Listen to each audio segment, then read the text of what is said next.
Are you like me? You love the stock market. You want to make money from it, but you also want to stay true to your values. I got you. I have spent hours researching ETFs that are ethical and halal, and you wouldn't have to do this anymore. Today, I will be breaking down 5 halal ETFs. These are funds that are aligned with Islamic finance principles while helping you build wealth the right way. So let's dive in. Okay, first, what exactly is a halal ETF? Before we get to that, what are ETFs? Let's start from that. ETFs are exchange traded funds. They are often considered a better investment option than individual stocks. When you invest in an ETF, you're essentially buying a basket of stocks or bonds or other assets, which spreads your risk across multiple companies or sectors and even sometimes regions. This diversification helps protect your portfolio from the volatility of any single stock performing poorly. An ETF can have about 500 companies, like the S&P 500. I'm sure you must have heard that. Or even more like iShares Core MSCI World that has 1,500 companies. So when you buy one ETF, let's say you put £50 into this, you will be buying into 1,500 companies. How cool is that? But when you invest in individual stocks, your success is tied to the performance of that one company, making your investment volatile and more prone to market fluctuations or even the company's poor management decisions. This was what happened to me when I started my investment journey. Now I am wiser. So now, what is halal ETFs? Halal ETFs are ETFs that avoid companies dealing in gambling, alcohol, tobacco, weapons, non-halal food businesses, and even interest. These ETFs have been screened to ensure that they follow Sharia compliant investing guidelines. So let's get to the 5.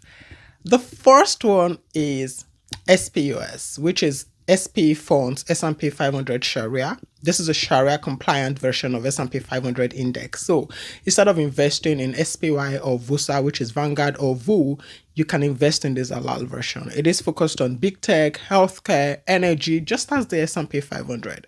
What you see on that graph is a comparison of both SPY and SPUS. This is growth over 5 years. The blue line is the SPUS, while the yellow is the SPY. Both mirror S&P 500, and that's why you see the graph moving towards the same direction.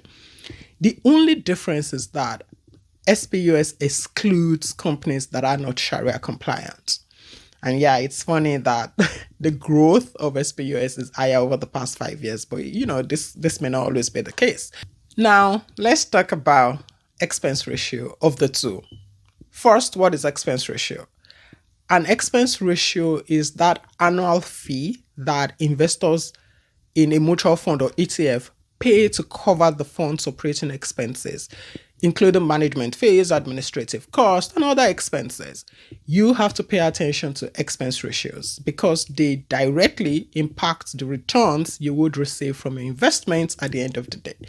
A higher expense ratio means a larger portion of your investment will be used to cover fund expenses, and this will reduce your overall returns. If an ETF, for example, has an expense ratio of 0.5%, it means that for every $100 invested, 0.5 will be deducted annually to cover the fund's expenses.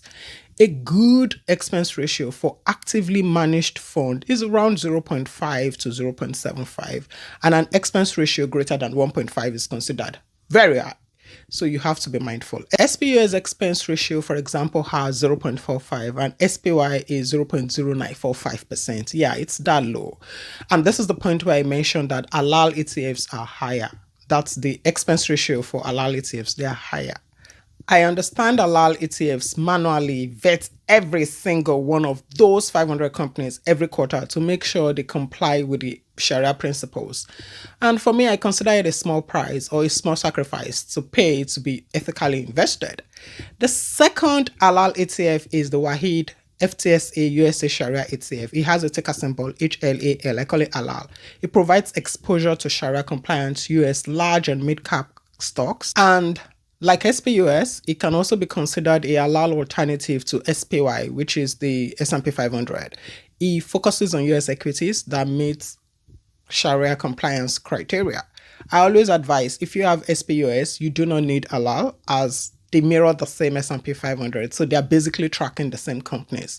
The third ETF is Invesco Dow Jones Islamic Global Developed Market. It has a ticker symbol of IGDA. I call it IGDA, IGDA. While the first two, SPUS and Halal, tracks US equities, IGDA provides exposure to Sharia compliant companies across developed markets globally.